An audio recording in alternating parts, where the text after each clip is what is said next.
So, welcome, Barbara, to the show today. Hi, Barb. Thanks, Kelly and Kelly. I'm thrilled to be here. Ah, this is Thanks so much. awesome. So, tell us about your latest project. What are you working on Uh, right yeah, I'm working on my fourth book right now. Again, it's a romantic comedy. That's sort of my jam, so to speak. I actually had to write a few notes about what the book is about because, as you know, when you've got a work in progress, it changes all the time. now? So, So true. in a nutshell, I'm tentatively calling the book called The Ripening, and it's about a feminist art exhibit that features suggestively sliced fruit, hence the name. And it sets off a firestorm in a small conservative community. And where the romance comes in is the strong-willed gallery owner is pitted against the town's holy rollers and a hunky new pastor who might be her strongest ally and maybe more. So Nice. that's the book I'm working Oh, on right now. I'm hoping to have it out. Well, I'll work on it this year. My hope is by the end of the year that one will come out. I just put out another book in January called Deja You, and I'm Hmm. marketing that one right now. That one's a second chance romance. I'm a big believer in destiny. We can talk about that later. Yeah. awesome. I love that theme. So it's a steamy second chance romance that's between a rock star's publicist and a tabloid author who's hired to write the rock star's biography. And there's secrets being hidden and romance being revisited, and it's a whole bunch of great, sexy, steamy, funny stuff. So yeah, Sounds like fun. It sounds like something I it need is to pick fun. up. I haven't read that one. I have read Morning Man and really enjoyed it. That was very funny, and the banter between the hero and the heroine was great. I really enjoyed because I also write some comedy too. So I thought that one was fantastic. And Morning Man is about two radio co-hosts at a country music station. You don't have to love country music to like that story, but I Exactly. think everybody's got kind of curiosity about what really happens behind the scenes at a radio station. Yeah, yeah, And I worked in radio for 6 years, and believe me, there is a lot of characters and a lot of great material at a radio station. So, Morning Man was like I love it. I love the characters. I love the setting. I just my one of my favorite books for sure. So. Oh, absolutely. And I'm sure from some of the reviews that I've seen, you've gotten a lot of great reviews on that book too. So I'm sure that readers are enjoying it as well. Oh, good. Well, thanks for saying that. Yeah, it's really been a lot of fun. We'll talk about it, but I've just sort of got back to my writing in the last year or so, and I'm finding the second time around is definitely more gratifying and more rewarding. So it's great that it's resonating with so many people, and I think there's always a space for a book that's enjoyable and funny escapism. Those are the kind of books I like to read, are romantic comedies for that reason, right? It's always got a happily ever after ending, and it's really fun to read. So nice. that's the kind of stuff I like to write. Yeah, I really love that book. I know I'm talking about it only because that is the one that I've read right now. And the hero in that book, I really did like him because he really had a heart. And that's something that Right. I like in a hero, is that he really had a heart and he wanted to see and help people like be the best that they could be, even though he sort of had this other persona for radio. And I wondered if you'd worked in radio because of the The back, detail, yeah, the yeah, the detail, yeah, detail and the background that yeah. I you put remember. into it. I, I I've, I thought haven't, I haven't read it, Yeah. but she I must heard all either about it. I heard all about it. She's like, "Oh my god, that was yeah, so funny." I'm like, yeah, "What are you reading?" yeah, But he's like, "Oh my god." She's like, "Read here, read yeah, this." I'm like, "Oh, yeah, okay, right, nice." Well, you know, yeah, even if you don't work in radio, I'm sure you can imagine that the people that are on the air have personas, right? Yep. Their public has a perception of what they're like in real life, and they have an air about them where there's a fine line that separates the person from the persona. And I think that's what I wanted to bring out in that character, that he's cocky and he's arrogant and he's like, Mr. Fun Guy, and that's what he wants people to see. But on the other side, he's got a real teddy bear soft side about him. I yeah. had a really good friend who worked in radio for years and years and years here in the city, and she would put on this persona for being on air, or when she had to go out and do events. Like she had a specific Right. style of how she'd dress, what she'd wear. Her accessories were very specific, so that when she just go out in her sweats and joggers or whatever on a normal day, people wouldn't recognize her. And how she was at Yeah. home was totally different. And a couple times she asked for like help for me to drive her to an event, and I could literally like she'd literally like in the car before she get out, she'd like psych herself up and like, okay, it's go time. And like, Turn it on, right? it's like, Yeah, yeah, yeah, I'm going, there we sure. go. Okay. Yeah, I think a bit of it's acting, right? So, but it's all fun, it's all good, and they're always, everyone I worked with in radio were really good people, um, and so I this was a really good chance to explore that side of what it's like to be a radio personality and that they have real lives. Yeah. Yeah. So how long have you been a romance author? Well, funny thing, it's writing stories is something I've always done since I was a kid, but getting serious about writing a novel didn't really kick in until I was almost 40. And I thought this is something I've always wanted to do as a bucket list thing. Cool. So I had no idea how to go about writing novels. Reading it is one thing, right? But when you sit down and write, it's a totally different beast. So I went to McNally Robinson and took a look through the bookshelves and found a book called No Plot, No Problem. And I thought, hey, this is my kind of writing book. And it was by the founder of NaNoWriMo, which is National Novel Writing Month. For those that don't know what that is, it's 30-day challenge to write a novel. Cool. So, it's daunting, but I'm really driven by detail. So I thought this is my way to do it.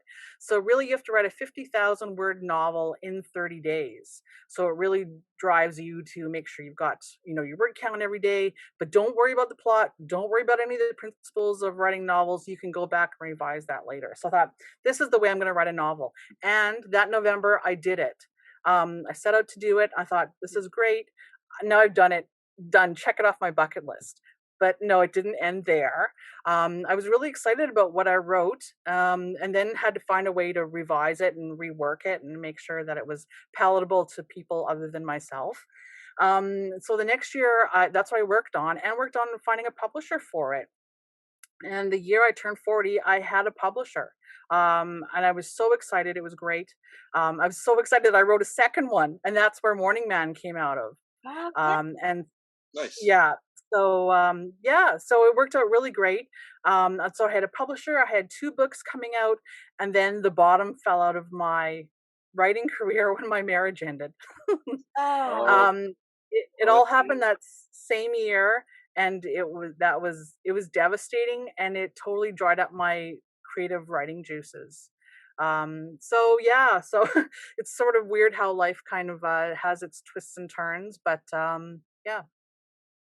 yeah. I had a similar experience. Like I've had two sort of major life things like that. One was years ago that I was diagnosed with. I thought I was pregnant, and I was diagnosed with a tumor instead.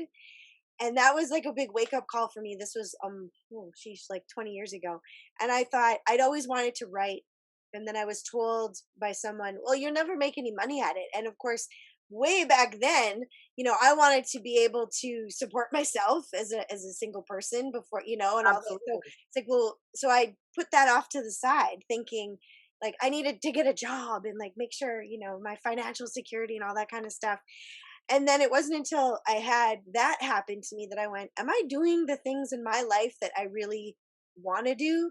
And can I, writing was one of them. So I actually had self published a book of poetry then. And then that's when I thought, well, I really want to learn how to write a novel, like just to learn how to do it and see where it goes. And then I sort of got published around the time that I got a divorce, and that sort of gave me a distraction because I'd gotten a couple of small publishers to publish some of my things. And then I was kind of distracted, and I had a place to kind of escape into while, Right. going through the process of a divorce. So writing for me at that time sort of helped me get through that part. But I understand like when your world kind of falls apart, and then it's like, for me, writing romance was almost a way to put it back together because I could give fictional people the happy ending that I wanted. And I then think that's a great I think that's a hopefully, great point because yeah, I think for me the problem was um especially in those early months, I didn't believe in happily ever after anymore. I'd invested myself in a relationship for 20 years, and where was my happy ending? I was blindsided and the rug was pulled out from underneath me. wow, right. So yeah, how could I fake that for two characters. So you know what, it was hard, and I tried, and even looking back now and the stuff I wrote back then, I would never use it. Sometimes it's, oh, this is golden. I'm glad I saved it. No, I'm glad I didn't Yeah. publish. Oh, I wrote a lot of stuff where afterwards I went, "Oh, this is kind of angry. This might not be great," Yeah. But sometimes There's a it, lot of angst in here. yeah, Yeah, yeah. So it's like, oh, well, for maybe I sure. won't use that, but it was good to get it out. Yeah, Yeah, absolutely. I used to write Yeah. all the time as well, and when I was married, and when my relationship, my marriage ended, it just, I stopped, because again, it was just like that space that I'd held on to for such a long time was over. So I really didn't know how to relate to it. Right. I And think part of it, now that I look back, it was the divorce fog. You guys can probably relate to that. yep, You're sort of in a fog, and it's tunnel vision where it's you're doing what you can to survive. So I was running my own company, so I yep, had a job. I yep. had two kids at home that were school age, one of them with autism. Mm, And I was really just focused on what I needed to do to get us through day after day and keep life as normal as possible for them. And my writing just sort of fell by the wayside. sure, I maybe, just didn't have the creative energy to do it. So yeah, so for that first little bit, I didn't do it. Although um, I did go to a counselor. I I resisted counseling for a really long time. I don't know why, but I remember talking to a friend who'd been through a divorce, and she actually connected me with the counselor I did eventually go to. But I said I don't want to waste my time. She's not going to, tell me anything I don't know that I can't read in a self help book. But it was great in terms of validation that writing is a gift that I have, and it would probably be cathartic for me if I started writing again. And I was telling her, I don't know if I can do this. I don't know if I can do this. And she goes, well, maybe there's a different format of writing that you could do that would help yourself. mm, nice. So I gave it some thought and came up with doing a blog. And I thought, even if nobody reads this blog but me forever, that's fine. But I ended up calling, I called the blog, I named it after a poem by a poet named Mary Oliver. And she has a quote that says, someone I loved once gave me a box full of darkness. It took me years to understand that this too was a gift. Mm. And that totally changed my attitude around about writing, about life, about love, looking at what had happened to me as a gift. So I called my blog "This Too Was a Gift," and it really was Oh, that, not focused on the bitterness or the anger, but it was really focused on how what I'd been through was a gift. So that I think that was not only cathartic, but I think it opened my creative pathways again, and it made me more open to doing more fictional writing again. And I was happy doing fiction writing. Anyway, so that's sort of the path that led me, I think, out of out of the darkness, literally, Yep, is just sure. by embracing that what Yep. happened as a gift, right? yeah, because it can be so difficult to be in those dark places and Oh Oh, yeah, sure. wonder if you're gonna ever get out of it. yeah, and just Like yeah, I remember the that Exactly. just feeling. getting by day to day, just surviving, just making it through, making it. Absolutely, and I think embracing gratitude was a big part of it. I mean, this too was a gift. That's a big thing to swallow. You've been through so much, and it feels unfair. How can this ever be a gift? What happened to me? But I think looking at you know it sounds cliche, but one door closes, one door opens, that sort of thing. If you look at it from a point of gratitude, I think it also opened my heart to finding love again, which it did. So I did a lot of great things. Just Yay. that that writing exercise. Yay! I know it. Just that writing exercise just opened up my heart, opened up my head. I think again. So that was great. If I would say that if anybody has a leaning towards doing it, don't worry about if anyone's ever going to read it. And same thing with writing a book, right? It doesn't matter if anyone's ever going to read it. You feel good about what you're putting out into the world, and eventually it'll find the right audience, and the right people Yep. will read it. So Read it. Yeah. Well, that's really wonderful that you had that outlet and that you dared to do that, because there's so many times I think where people just think we stop ourselves from doing something because we have those thoughts. Well, who's going to read it, right? Or how am I right, going to do this? And we worry about all these things that are sort of in the future rather than, well, I need to write first before I can figure out what to do with it. Yeah. And right. that's Yeah. wonderful that you had someone who said, "Hey, maybe it would be great for you to get back into it." And Yeah, and even yeah, just a creative exercise just for myself, I think she was very wise. And so I think she kind of realized that this was gonna be the path out for me. So and she was absolutely right. It was tough and maybe it was swallowing my ego a little bit too, but doing it, I mean, it was perfect for me. So yeah. And so it, I've just turned 50 this year. No, And last year, looking down the barrel of another milestone, just as I had at 40, I was thinking, what would really make me happy? And I was, um, needed to do something for me. And it was, ta-da, there it is, get back into writing. So, you know, I was going to say just a little less than 10 years since everything had been halted. I went back to it again. So, yeah, I'm thrilled that I'm back into writing again, and it's been great.